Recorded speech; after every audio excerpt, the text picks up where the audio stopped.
Eu sei que você deve estar muito assustado com essa queda, talvez até um pouco aliviado com essa volta do mercado e principalmente fazendo várias perguntas sobre até onde vai a subida, até onde vai a queda, que horas eu compro, que horas eu vendo, Bitcoin vai morrer, Marcoceiro vai vender. Tem muita coisa aí na internet surgindo falando sobre esse assunto. Mas hoje a gente vai trazer dois especialistas do mercado para bater um papo e tentar sanar essas dúvidas, né? Até onde vai essa queda? Aqui eu estou com o pessoal do Cripto Rico aqui, sejam muito bem-vindos, pessoal. Tá todo mundo louco por causa dessa queda. E eu queria entender, assim, o que vocês estão vendo aí? É para ficar desesperado? Não é para ficar desesperado? A gente compra que hora que a gente vende, ficamos tudo pobre, que hora que a gente fica rico de novo, como diz o canal de vocês aí. Muito bem-vindo, pessoal. Valeu, André, muito obrigado pelo convite. É uma honra participar aí do seu canal. Você também que já esteve aqui conosco, né, no podcast do Cripto Rico, que foi uma troca muito interessante aí de informações. E de lá para cá muita coisa mudou, né? A gente estava ali, eu não lembro mais ou menos a faixa de preço, mas estava completamente diferente do que estava hoje, do que está hoje. Eu acho que a gente estava ali na faixa dos 100 mil dólares. Estava bem confortável na época, né, para falar a verdade. Já tinha um medinho sondando ali, apesar de estar um pouco confortável, mas hoje muita coisa mudou.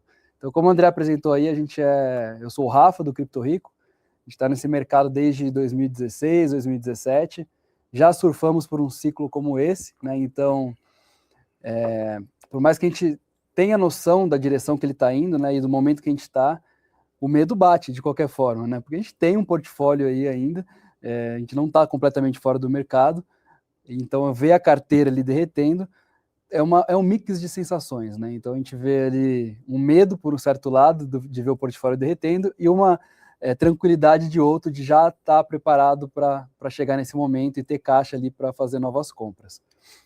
Boa noite, meu nome é Júnior, sou parceiro aqui do Rafa no Cripto Rico, e é justamente como o Rafa falou, né?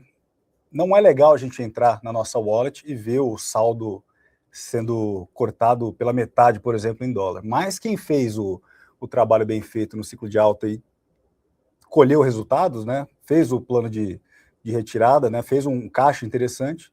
Agora está triste, mas não tanto, né? Porque agora a gente pode ver boas oportunidades para a gente ir plantando justamente para o próximo ciclo. Então a gente fica assim, triste, mas não tão com medo, digamos, né? A gente vê o medo tomando conta do mercado hoje, você vê o índice de medo e ganância batendo extremo medo e tal, mas... Bateu 7 antes de ontem, né? Bateu 7, mas é justamente nesses momentos em que a gente vê boas oportunidades de, pelo menos, começar a fazer um DCA um pouco mais pesado. Então é mais ou menos isso que a gente está vendo por aqui, e vamos tocando aí com o André para ir fazendo esse bate-bola ao longo do caminho e discutindo um pouco mais sobre o preço do Bitcoin. Só para deixar clara a nossa visão aqui, a gente está até com o gráfico aberto aqui, a gente não acha que as quedas terminaram, e inclusive igual você aí, André, a gente acompanha você no Instagram e a nossa visão é muito parecida, né? A gente também não está comprando forte agora, porque a gente acredita sim que ainda não chegamos no fundo, né, desse ciclo. A gente vê ali, só para já jogar logo de cara aqui, talvez chegar numa região aí de 55 mil dólares. Boa. Esse, segundo o IVRV, né, o preço de realizado, né, um preço muito bom, a gente está de olho bastante nisso também. Eu não sei se vai chegar, seria muito bom se chegasse no sentido de uma compra boa ali, consciente. E, obviamente, assim como a gente chegando agora dá medo, vai dar medo nos 55. Já adianto para você que está vendo aqui que é isso que vai acontecer. Mas, cara, nesse meio tempo, eu vou perguntar para você, Júnior, diretamente, a gente teve uma série de notícias tentando explicar o porquê dessa queda. E além das notícias, muita gente já chamando para algumas coisas que seriam o começo de uma queda muito maior.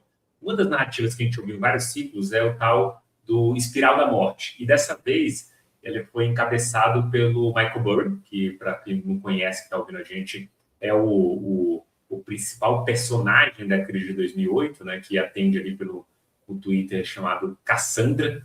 E ele falou mais uma vez sobre essa espiral da morte do Bitcoin. Eu queria entender aí para você, Júnior, o que você acha dessa opinião do Burry, assim, quanto você acha que tem fundamento, e principalmente se é para as pessoas acreditarem ou desacreditarem dessa opinião dele.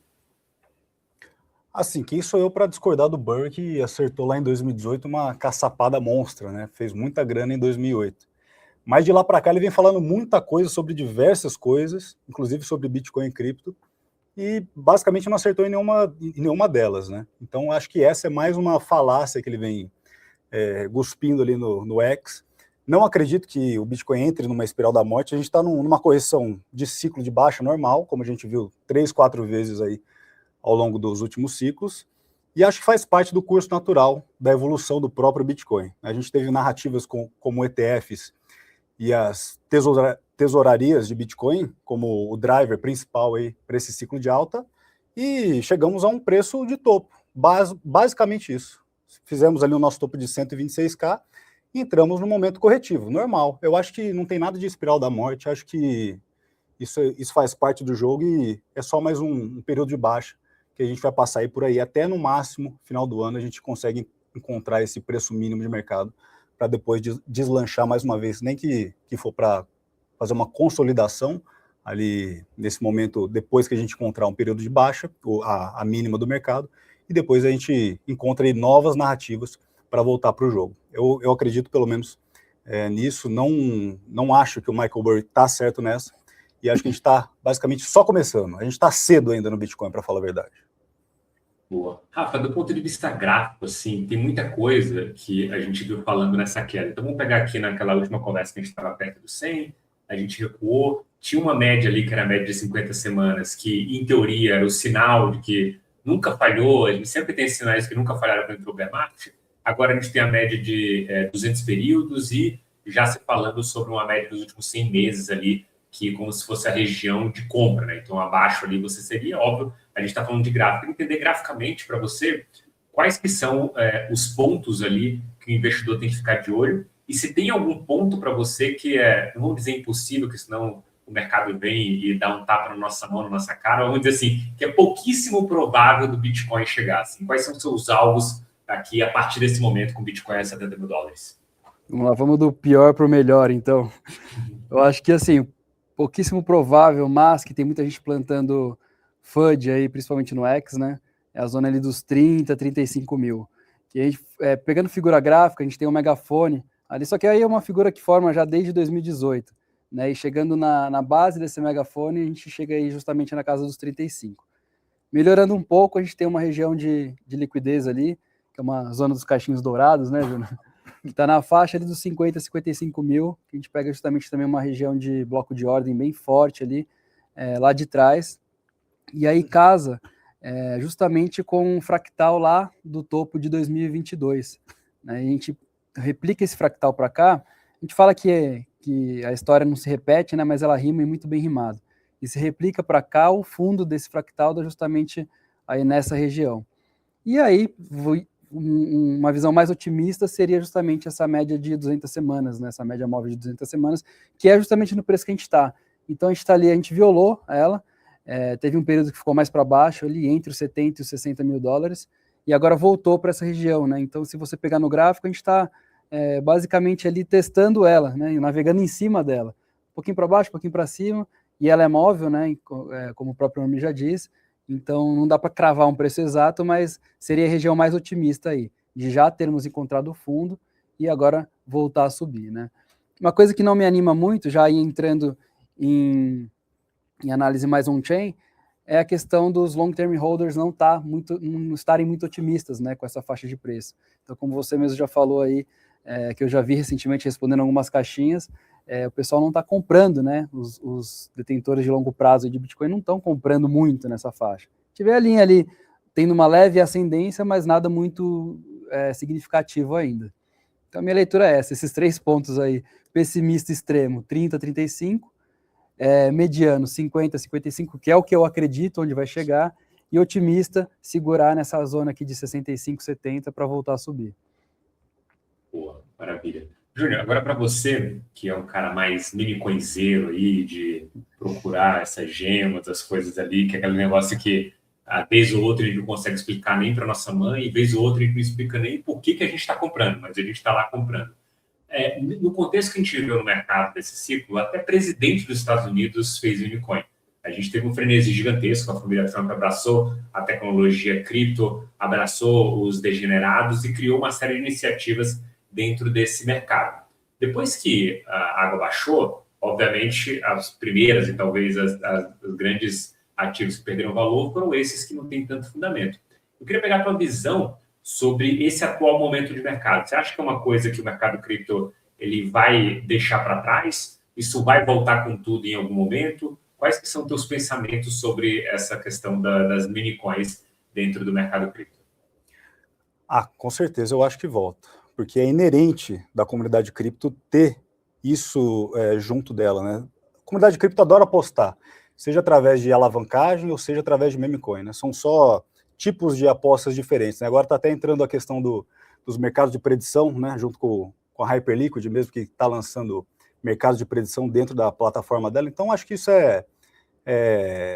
faz parte da comunidade cripto, e são ciclos, né? Vai e volta. A gente teve Dogecoin como a primeira grande meme coin que deslanchou lá em 2018, 2019, se não me engano. Tivemos Shiba depois no ciclo de 21, né? E você vê que vai passando. Tivemos Pepe em 22, 23, e tivemos aí, ano passado, junto com a febre da moeda do Donald Trump, que sugou liquidez de todo mundo na época, né? Foi lançado e sugou de uma maneira absurda. Tudo caía e a meme coin do Trump subia, né? Tanto que depois a família do Trump tentou lançar a moeda da Melania e também do Barron, só que também não foi para nenhum lugar. A única ali que permanece em algum tipo de capitalização de mercado interessante é a do Trump. Não sei como, né? Acho que muito por conta do cara ser o presidente dos Estados Unidos, mas acho que isso faz parte do mercado e sempre vai fazer, da cultura, a cultura do meme coinzeiro, do degenerado, sempre vai oferecer boas oportunidades para a gente dentro do mercado cripto. E mesmo nesse período de baixa, a gente viu o meme do Pinguim, você lembra do Penguin, há 2, 3 semanas atrás? Pô, fez uma meme coin de mais de 100 milhões de capitalização de mercado. Então são pérolas, são gemas, são justamente gemas que a gente vê aparecendo e desaparecendo a todo momento. Tem também períodos que você entra no DEX Screener, no Pump Fun, e não vê nada, né? É coisa de dia. Mas se pintar algum memezinho no X e você vê que ganha tração no TikTok, no X, pode entrar no DEX Screener que você vai ver a tal da meme coin bombando. Então acho que faz parte da comunidade cripto e acho que deve voltar com tudo em algum período no futuro próximo, deve voltar com certeza. Então, só fazendo um complemento, você falou da Pump Fun, né? Você até comentou esses dias que é um mercado muito grande, né? E você entra ali direto, 24 horas por dia, 7 dias por semana, tem novas memes sendo lançadas. Então eu, particularmente, não sei você, mas eu vejo isso como talvez até um mercado paralelo ao de criptomoedas, né? É aquela coisa, tá rolando ali esse mercado, talvez tenha diminuído as atividades por conta justamente do volume do total de capital no mercado de cripto ter descido bruscamente, mas é um gambling, né? Então quando volta a explodir de grana nesse mercado, tem que vazar para algum lugar, né? E as memes é aí um lugar que provavelmente receberia essa grana que está sobrando, vamos dizer assim, no mercado. E também, recomplementando, se você entrar no DeFi Llama e peneirar por revenue, né, por receita de protocolo, Pump Fun está em terceiro, quarto, sempre. Né? Fica ali alterando posição com Hyperliquid em termos de geração de renda. Então, Pump Fun é uma máquina de fazer dinheiro 24 horas por dia, 7 dias por semana, o ano inteiro, seja feriado, enfim, não para. Você vê que meme coin, mesmo em períodos de baixa, gera renda pra caramba dentro do DeFi. E o token Pump? O token Pump eu vejo um token muito interessante, porque tem essa assimetria de capitalização de mercado justamente com o Hyperliquid, que é um protocolo que já está no top 10, né, enquanto o Pump Fun está lá para baixo em capitalização de mercado. Então tem uma assimetria interessante, talvez para o próximo ciclo. Uma das coisas que aconteceram também nesse ciclo, e acho que principalmente depois da eleição do Trump, foi um avanço na questão da clareza regulatória nos Estados Unidos, né? Todo mundo achava que seria mil maravilhas, né? De que você, vai regular, então, pô, o cripto vai voar, não vai parar nunca mais, e a realidade ficou um pouco mais dura, né? Eu queria entender aí do lado de vocês, aí fica à vontade de complementar e recomplementar um ao outro, qual que é a visão de vocês sobre a questão da regulação nos Estados Unidos? Assim, ela vem para o próximo ciclo para realmente ajudar? vocês acham que ela, de alguma forma, está trazendo uma espécie de institucionalização que cripto talvez não esteja próximo? Porque se a gente olhar no frigir dos ovos, o Trump eleito, a coisa realmente para as altcoins não andou desde então, né? Andou no primeiro momento, e desde o momento que ele tomou posse ali em janeiro, as coisas degringolaram, né? O Bitcoin voltou até bater novas máximas, mas as altcoins não. E se você tem uma clareza regulatória, na verdade, você deveria abarcar mais mercado, né? E não deteriorar. Eu queria pegar a opinião de vocês sobre a questão da regulação. Eu acho que as leis que o Congresso norte-americano está querendo passar são muito benéficas. Passou a Genius Act no final do ano passado, que é a lei das stablecoins. Achei que a gente iria ter um boom um pouco maior do que teve no final do ano passado, justamente por conta disso, mas acho que justamente por conta da gente já estar se encaminhando para um final de ciclo, não aconteceu dessa maneira. E agora está para passar, né? Eles estão batendo muita cabeça com a Clarity Act, né? Que é a lei para, de fato, estabelecer uma clareza regulatória de vez para o setor cripto. Estão batendo cabeça o Congresso, os republicanos, os democratas, a própria Coinbase também não está gostando do que está vendo. A Ripple gostou, né? Falou que pelo menos alguma clareza é melhor do que nenhuma, né? O Brad Garlinghouse disse. Então, acho que eles estão tentando entrar em consenso, mas acredito que essa Clarity Act deva sair no futuro próximo, talvez esse primeiro semestre deve sair, e com certeza é muito benéfico. Para o longo prazo nem se fala, né? Mas como a gente está falando de bear market, não espere resultados num primeiro momento. Acho que é até bom passar esse tipo de lei no bear market, porque quando a gente engatar um ciclo de alto, já vai estar tudo assentado, entende, André? Eu acho que a partir do momento que a gente aprova isso e deixa a estrada pavimentada de uma vez para o setor cripto, eu acho que para o próximo ciclo dá para colher bons frutos, sim, senhor. O que você acha? É isso que eu ia falar também, é que é importante que tenha isso, a gente precisa desse capital que entraria só com uma clareza regulatória, né, que é um capital maior aí, que não admite tanto risco e nem pode, né, por questões regulatórias, inclusive, não pode colocar no mercado como de criptomoedas de Bitcoin. Mas é como o Júnior falou, está pavimentando aí, né? E o dinheiro agora está caro, né? Então não dá para sair colocando no mercado de risco, como se colocava em startup lá atrás, com juros super baixos, né? Agora o juros está mais alto, então tem essa questão também. E tem a questão do ciclo como um todo, né? A gente está passando aí talvez por um topo de ciclo também do mercado de ações americanas, né? Tem o de cripto, a gente vê aí que já chegou num topo, agora está em correção. Então, acho que o momento agora é de risk-off, né? Então, não adianta ser liberada as questões regulatórias, mas o mercado em si não está preparado para colocar. Então, eu acho que é benéfico, sim, a gente precisa disso para ter a próxima grande subida nos preços, mas não é para agora, né? Talvez para um próximo ciclo aí, quando já tudo estiver redondinho, amarradinho, e aí casar as peças da política macroeconômica, né, também, com o ciclo dos mercados como um todo, né? E aí as peças vão se encaixando e no final dá tudo certo, né? No final a gente volta para o bull market no momento que tem que voltar e aí com mais base sólida para crescer ainda mais do que cresceu nesse ciclo.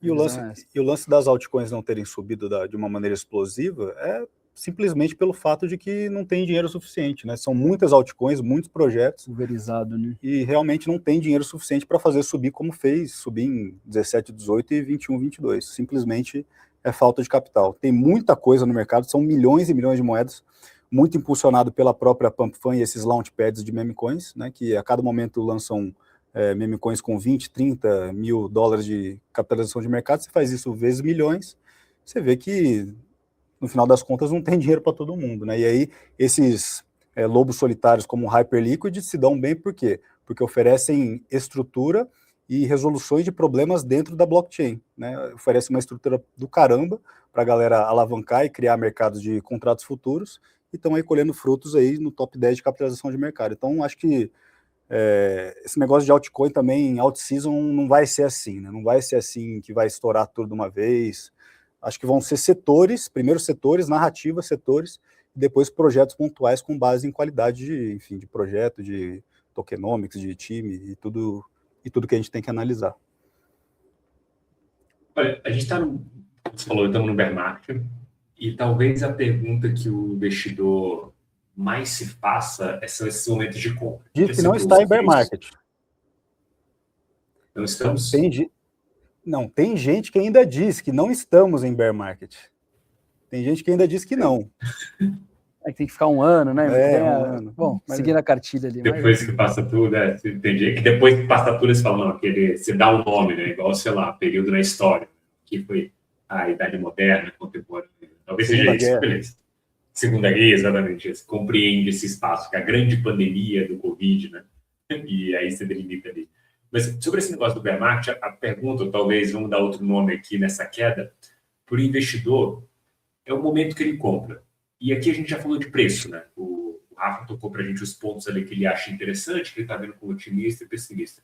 Só que para o investidor lá na ponta, tem uma questão prática aqui sobre a estratégia certa, né? Uma delas seria, cara, eu espero até esse momento em que eu considero, se não o ótimo, mas o melhor aceitável, 55 mil para comprar, ou eu, a partir de agora, começo a fazer compras recorrentes disso, né? Então, pensando numa estratégia de acumular usando DCA. Pensando no cara que vendeu lá, fez uma gestão de caixa, tem caixa agora, ele já acha que está um preço bom. Qual que você acha, Rafa, que é uma estratégia boa e para quais tipos de perfil? Eu espero tudo para comprar naquele preço ou próximo daquele preço que eu defini, ou eu vou comprando no DCA porque eu não vou ter certeza de até onde esse preço vai chegar? Acho que as duas estão corretas, tá? Eu gosto bastante de falar sobre isso também aqui no nosso canal. Eu acho que o DCA sempre deve ser feito, né? Tem ali tem uma faixa de segurança com o mínimo que você vai aplicar no período que você determinar, né? Seja toda semana, a cada quinzena ou uma vez por mês. Eu gosto de colocar ali uma vez por mês sem olhar preço, tá? Inclusive é uma conta que eu faço para os meus filhos, então bateu o dia tal, eu coloco o X ali em Bitcoin para eles, independente do preço que está. Uma outra visão é nós que já temos investimento em cripto, surfamos o ciclo, né, conseguimos realizar um pouco na alta e agora tem caixa para isso, fazer um DCA, mas manter um caixa para quando chegar nessas regiões que a gente está mirando, conseguir colocar mais capital do que o normal.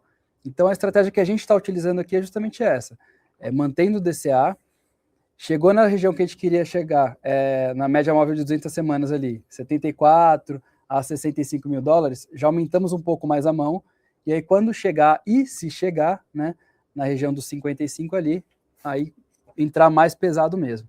Mas sem colocar 100%, tá? A gente vê aqui muito importante ter caixa sempre, para qualquer ocasião, né? Então aí, se eventualmente chegou nos 55, a gente vê que vai cair mais, sobrar uma quirelinha ali que seja, ou o carro que seja para vender no futuro lá, para colocar nos 35, 30 se chegar.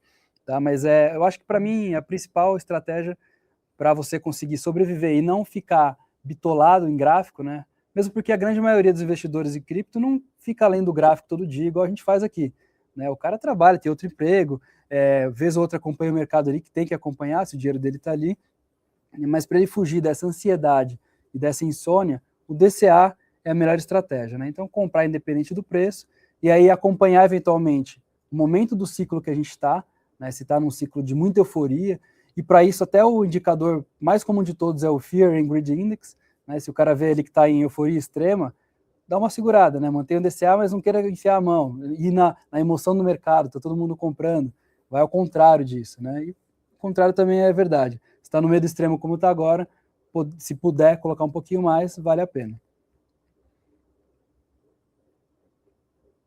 Indo agora para a parte mais cripto, talvez para as pessoas que estão acompanhando aí o que está acontecendo no mercado, o Vitalik Buterin recentemente deu uma declaração bem forte falando sobre o DeFi de mentira que ele citou, dizendo que as soluções de segunda camada elas perderam o seu propósito e falando que o Ethereum vai se concentrar muito em melhorar a primeira camada e fazer com que as L2 lutem por conta própria. Ele deixou de ser uma prioridade usar soluções de segunda camada aqui. E isso, se talvez não esteja claro, né, ele evidenciou o erro de projeto lá atrás. Né? Tipo, a ideia de que as soluções de segunda camada resolveriam, talvez com a competição que ele foi estabelecendo, a própria evolução do Ethereum, as coisas não caminharam da maneira que ele esperava. O que vocês acham que é o futuro do Ethereum aqui? A gente teve um projeto que foi muito lento até chegar aqui, não entregou o que prometeu com as L2, e agora volta atrás e vai tentar entregar outra coisa que disse que não daria certo, que era um sistema integrado, né? Qual que é a visão de vocês sobre o futuro do Ethereum a partir dessa nova declaração do Vitalik? Eu acho que, na minha opinião, as L2 foram um grande remendo, né? Foi um grande remendo, né?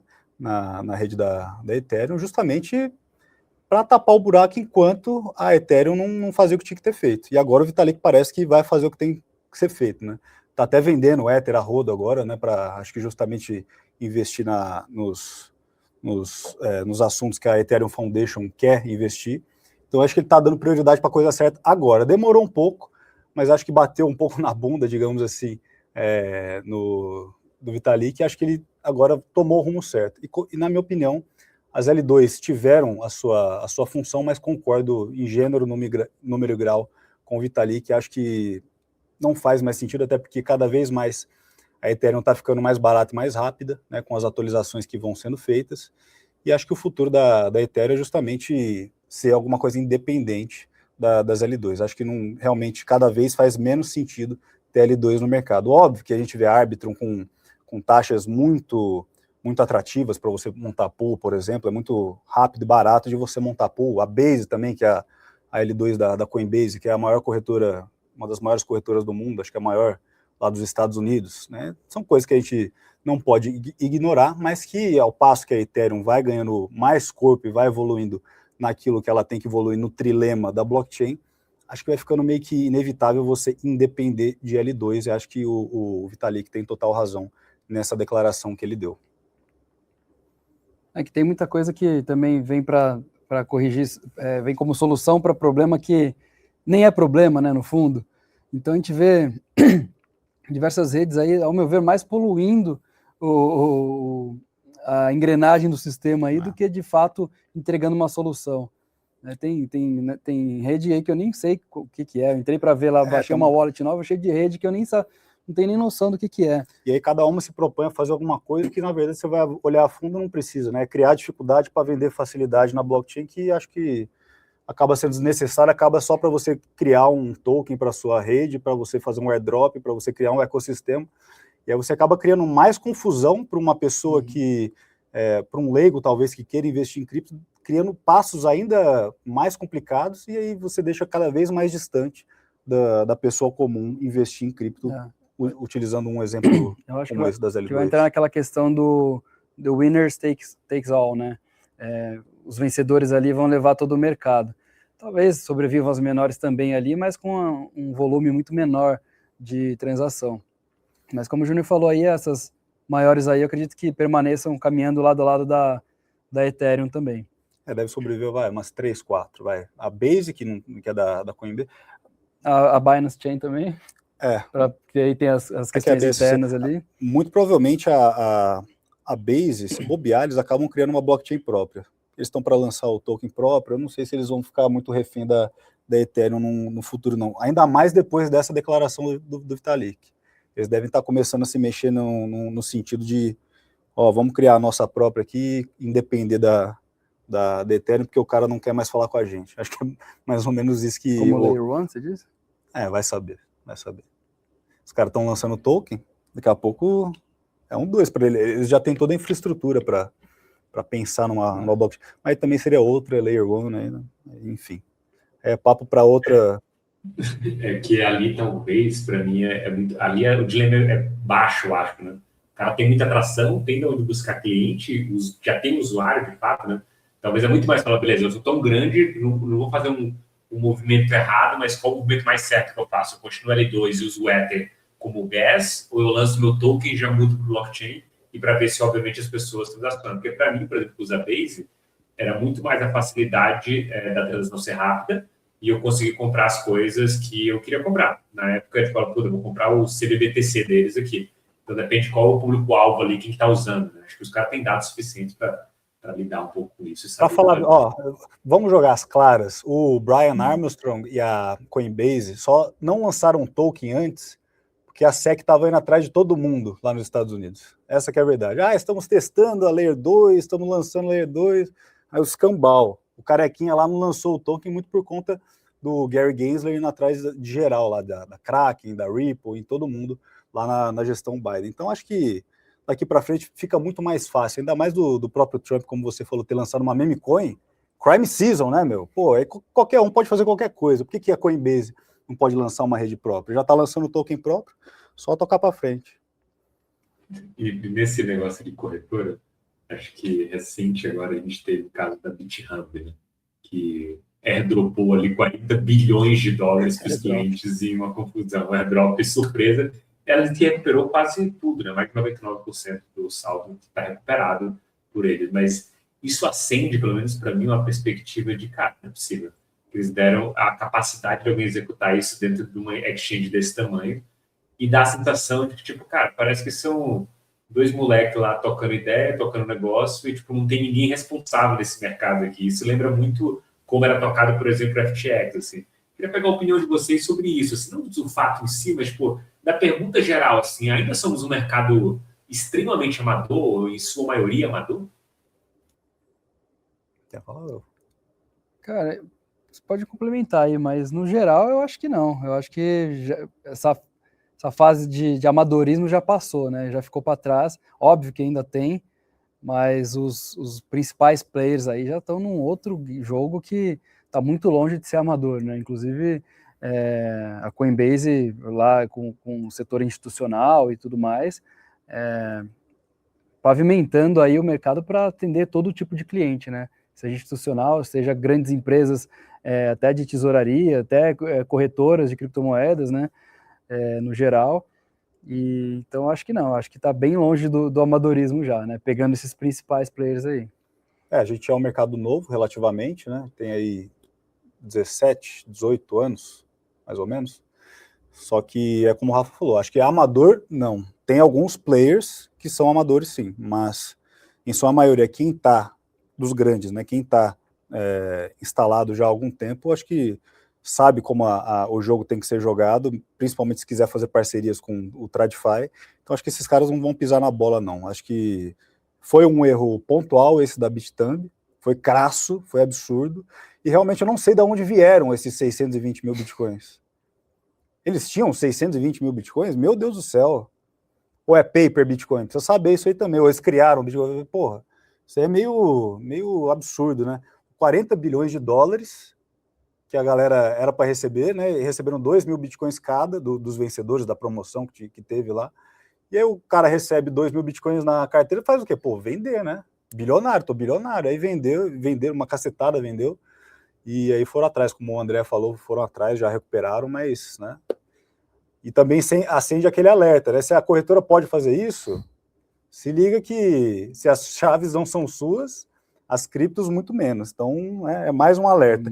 Seria sacanagem ficar com os bitcoins? Muita sacanagem. Mas consegue reverter uma operação dessa, né? Mas fica o alerta aí de que se as chaves não são suas, as criptos muito menos. Você fez uma observação boa, né? Tinha esses bitcoins mesmo, porque se alguém colocou, ele criou saldo lá dentro e não tinha os bitcoins. Criou saldo, né, de bitcoin, paper bitcoin. E aí, na hora que foi sacar, não ia ter de qualquer jeito ou ia drenar todo o dinheiro dela. Alguém percebeu a tempo, pelo menos, né? Númerozinho na tela, né? Fizeram um númerozinho na tela ali. Pô. Então isso é estranho, né? A MicroStrategy está com quanto de caixa hoje? Quase 3,5% do supply, acho que era... Que dá quanto? 700 mil? Por aí, 700 mil. Então, aí muito se fala que a Strategy investe em paper Bitcoin, né? Que não compra Bitcoin de fato. Aí eu não posso afirmar. A gente está falando do montante, isso, é quase 3% do supply que foi pro ralo. Faz sentido. Não faz sentido pelo tamanho, talvez. Bom, seguindo aqui, teve outra coisa que surgiu durante os últimos dias, que foram os dados, os documentos ali do Jeff Epstein, né? Que foi, incrivelmente, apareceu o Bitcoin no meio, não apareceu o Charlie Sheen, né, do Two and a Half Men, que era o cara que talvez deveria... Alguém comentou isso, assim, nossa, esse cara não está no Jeff Epstein, meu Deus, esse cara é um farsante. E apareceu conversas dele, e isso alimentou muito na mídia a ideia de que foi o criador do Bitcoin. O pessoal adora uma teoria da conspiração e trazendo a ideia de que ele tinha sido investido na Coinbase, que ele tinha investido em alguns devs core Bitcoin, que ele via naquilo uma tecnologia para que ele pudesse dar evasão de divisas, né? Eu queria pegar a opinião de vocês, assim, para as pessoas que estão vendo esse vídeo ficarem preocupadas com eventualmente existir a possibilidade disso, ou tanto faz para o Bitcoin? Não, acho que não. Acho que é só um barulho absurdo que foi criado, né? Fez preço no dia, né, que saíram os arquivos. Muita gente pintando o Jeffrey Epstein de Satoshi Nakamoto, mas isso é uma alegação absurda, né? Isso é um absurdo você falar. Teve realmente o investimento dele, acho que de 4 milhões de dólares ou de 3 milhões de dólares na Coinbase, numa época que a Coinbase tinha uma avaliação de 400 milhões de dólares. Acho que foi em 2014, se não me engano. Foi no início da corretora, mas acho que além disso e outros investimentos que ele teve em empresas do setor cripto, acho que era um bilionário que viu em cripto um setor para fazer dinheiro e estava investindo a grana dele ali. Um bilionário sacana, desgraçado, né, com práticas, para não falar outra coisa, que muito absurdas. E acho que era um cara com grana buscando lugares para fazer mais dinheiro e viu em cripto, principalmente na época, que aí sim, na época nós éramos amadores e tinha muito mais espaço para você fazer falcatrua do que hoje, né? E viu justamente nesse espaço lugar para tentar fazer mais dinheiro.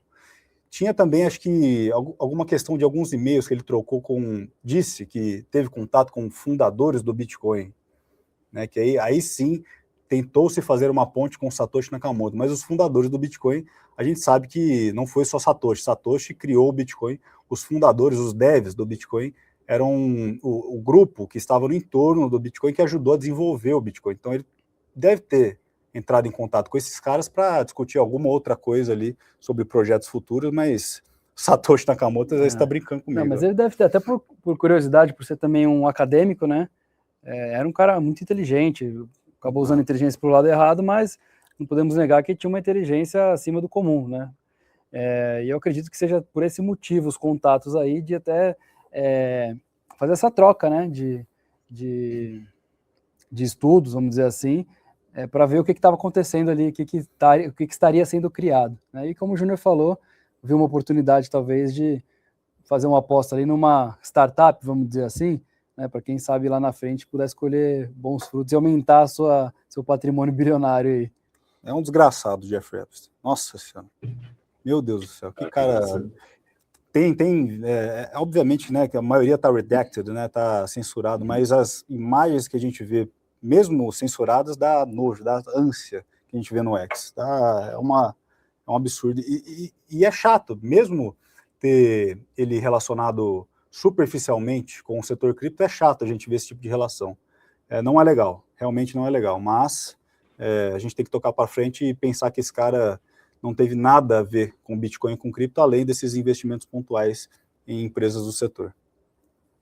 O que eu acho mais engraçado assim, meio que contra-intuitivo, né? Que todos aqueles seus amigos do papel alumínio na cabeça, conspiratórios, Tava em todo mundo algum grau certo. eles tá todo mundo certo. A gente que tava errado, ele fala, não, para de viajar, isso não existe, cara. Nossa, que viagem.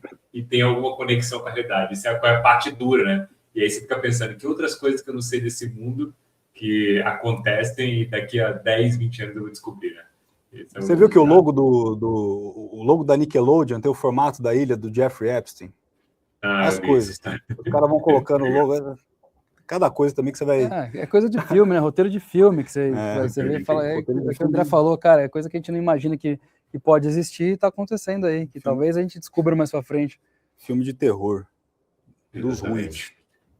Olha, depois dessa evolução de cripto como um todo, a gente passou por vários momentos do ciclo, vários momentos e alegrias, tristezas. E 2022, no começo ali do bear market de 22, a gente teve o Super Bowl cripto, né? Basicamente FTX, Coinbase, Binance, tudo, absolutamente todos os anúncios do Super Bowl e as empresas grandes de cripto estavam lá. Esse ano foi um ano modesto, né? E principalmente para cripto dentro do Super Bowl, o que mostra uma realidade um pouco diferente do que a gente viveu nos ciclos anteriores. Assim. A gente está no começo agora de 2026. Se eu comparar com o ciclo passado de 2022, são momentos diferentes aqui de euforias para as pessoas, né? E talvez a gente está num momento já muito bom de comprar e as pessoas não querem comprar. Em 2022, esse mesmo período, já era um momento, não era um momento muito bom de comprar, as pessoas não acreditavam que aquele era um momento bom de compra. Assim. Como que você avalia esses dois momentos diferentes? 22 no começo do ano e 26 agora no começo do ano, aí, frente à estrutura do ciclo? Vou arriscar aqui. uma avaliação, não sei, vamos fazer superficial, a gente vai desenrolando aí. Mas a primeira questão, acho que é o market cap. Era um navio muito menor, hoje é um transatlântico, então, para fazer um pequeno grupo ter euforia, já movimentava muito o preço, né? Talvez questão também de ser uma novidade e ter menos dor passada do que a gente teve agora, né? Então, ali, o pessoal que estava vendo, quem já estava no mercado tinha passado por um ciclo só de queda expressivo, vamos dizer assim, e aí estava trazendo talvez mais a atenção de novos players nesse sentido de mais ver para o lado da ganância do que pelo medo, né? Um outro ponto que eu acho que faz sentido também é a questão do tamanho total do mercado, né? Como eu já falei. Uhum. Tem alguma coisa para falar nesse sentido? Não, então, em 22... Eu perdi o que eu ia falar. Não, se eu achar, eu volto. Em 22, em fevereiro de 22, a gente estava em 42 mil dólares, retornando de 69 mil dólares. Acabei de ver aqui. Em tese, a gente já estava em ciclo corretivo. Né? Estamos basicamente um pouco antes do que a gente está agora, que é uma bear flag que a gente, uma bandeira de baixo que a gente formou de novembro de 25 para janeiro de 26, em tese, em momentos iguais, como você falou, de preço. Mas de mental, realmente na época a galera estava muito mais esperançosa.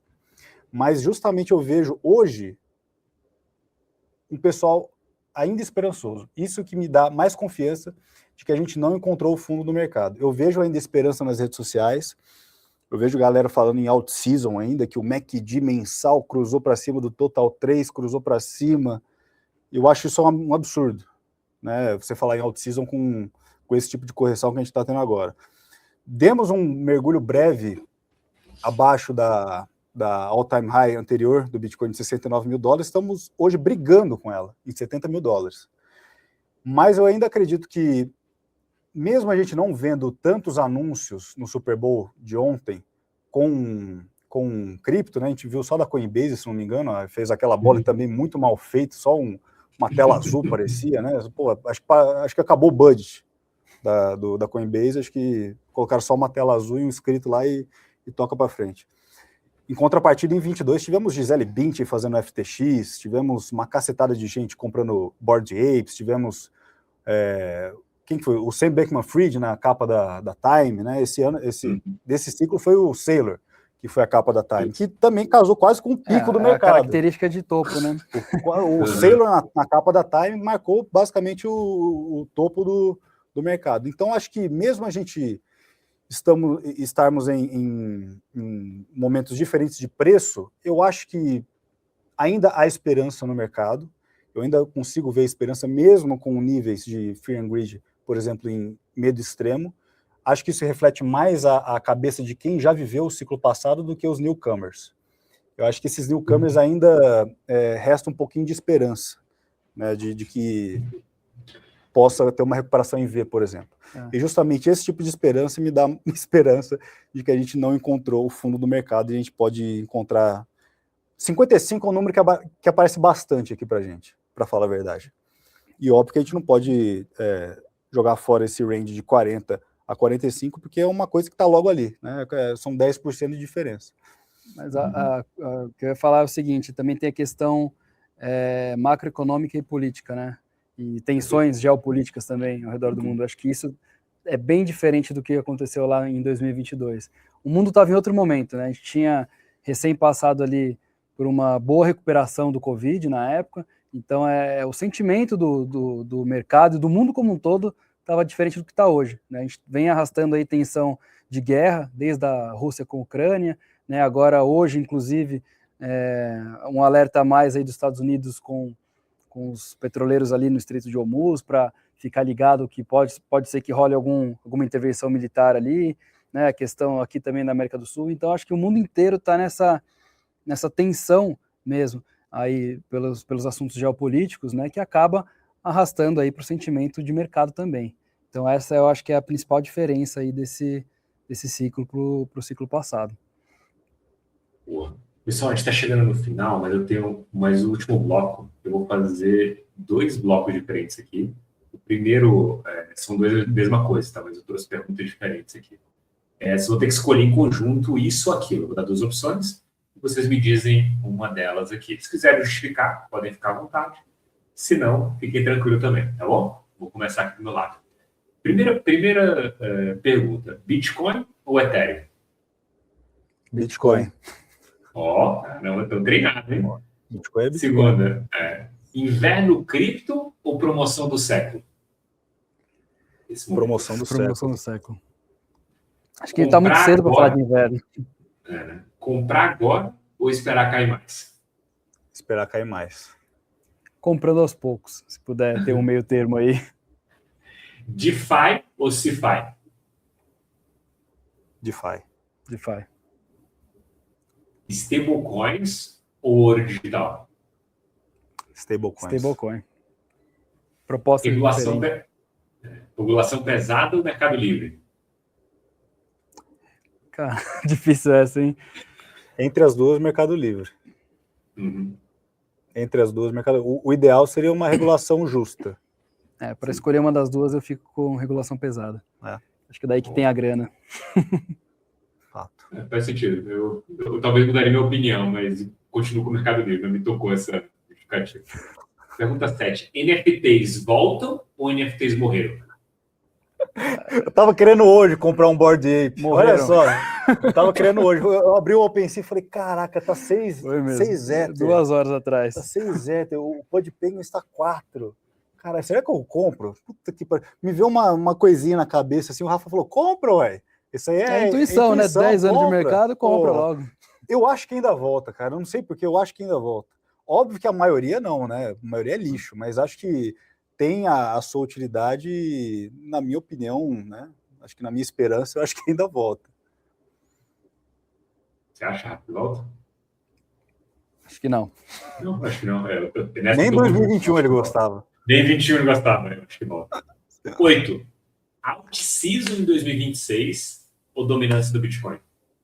Como que é a primeira opção? Alt-season. Alt-season em 2026 ou dominância do Bitcoin? Dominância do Bitcoin. Vontade ou que vai acontecer? Se for que vai acontecer, vontade.